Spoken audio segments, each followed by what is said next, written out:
कहते हैं जीवन की सभी छोटी बड़ी घटनाएं या दुर्घटनाएं हमारे लिए एक लेसन होती हैं, एक सबक होती हैं।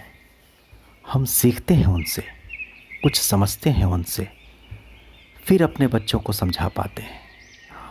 और अपने इसी एहसास को अगर हमने लिखना शुरू कर दिया तो यही कविता बन जाती है, कहानी बन जाती है, संस्मरण बन जाते हैं या आलेख बन जाता है। आज के इस अंक में प्रस्तुत है चंदा बानो की लिखी एक कहानी। ये कहानी उनकी एक जीवंत परिस्थिति का परिणाम है, जिसके अंदर एहसास है एक आम आदमी का। रांची के एक प्रतिष्ठित बीएड कॉलेज में ये असिस्टेंट प्रोफेसर के रूप में कार्यरत हैं। साहित्य से विशेष अनुराग रहा है इन्हें। यही कारण है कि ये अपने बच्चों को साहित्य के प्रति हमेशा प्रेरित करती रहती हैं। अब तक काफ़ी कुछ लिखा है इन्होंने।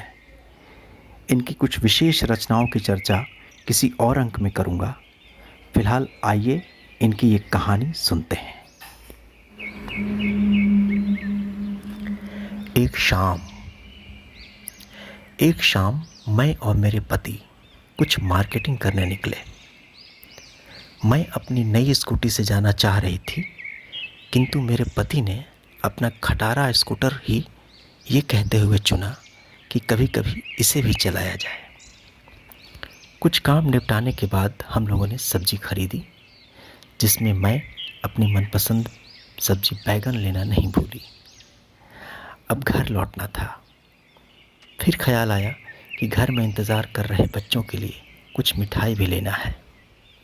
इसी ख्याल से ये अपना स्कूटर एक होटल की ओर मोड़ दिए, लेकिन तभी एक ज़ोरदार आवाज़ के साथ हमारा स्कूटर किसी चीज़ से टकराया। मैं आंखें बंद कर ज़ोर से चीखी। जब आंख खोली तो देखा स्कूटर एक फल के ठेला से टकरा गई है और फल वाले का पिरामिड नुमा सजा सेब रोड में यहाँ वहाँ बिखरा पड़ा है। 2-4 लोग दौड़कर आ गए। मैं कुछ समझ नहीं सकी कि ये क्यों और कैसे हो गया। तभी मैंने देखा मेरे पति अपराध बोध महसूस करते हुए फल वाले को सॉरी बोल रहे हैं और ये भी कह रहे हैं कि भैया ब्रेक फेल हो गया है। मैं मन ही मन सोच रही थी, ये खटारा स्कूटर कब से यूं ही पड़ा था, शायद ब्रेक खराब हो गया है। ये सोचते हुए मैं भी सेब उठाने लगी। फिर मैंने फल वाले से कहा, भैया आपका तो बहुत नुकसान हो गया, कुछ फल तो सड़क पर भी गाड़ी से कुचल गए, आप कुछ रुपये रख लीजिए। फल वाले ने मुस्कुराते हुए कहा, हम कुछ कह रहे हैं का, कोई बात नहीं, अब ब्रेक फेल हो गया तो हो गया। होटल में मिठाई पसंद करते हुए मैंने पति से कहा, ब्रेक बनवा लीजिए, आज एक बड़ा हादसा हो सकता था अगर ठेला की जगह कोई बड़ी गाड़ी होती। पति ने 2 टूक जवाब दिया, सब तुम्हारे बैगन की वजह से हुआ, उनको बैगन पसंद नहीं है। मैं बोली, क्या?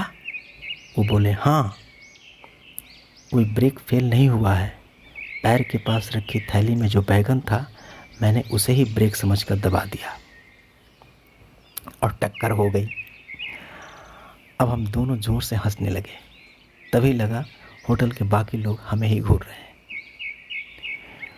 होटल से निकलने के बाद मेरे पति स्कूटर की ओर बढ़े और मैं उसी फल वाले के पास गई।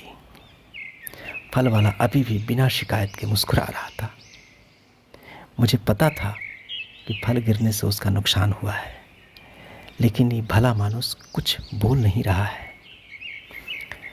मैं एक सेब उठाते हुए उसे 1 किलो तौलने के लिए कहा। फिर मैंने 2 दर्जन केला भी देने को कहा।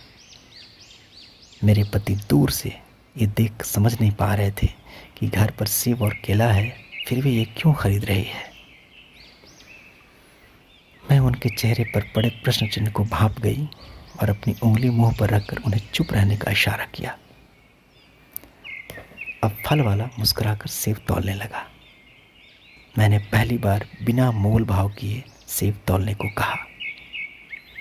जैसा कि सभी फल वाले करते हैं, ग्राहक की नज़र बचाकर दाग धब्बे वाला फल डाल देते हैं, वैसा ही ये भी दाग वाला फल डालता चला गया और मैंने भी बिना कुछ टोके उसे डालने दिया।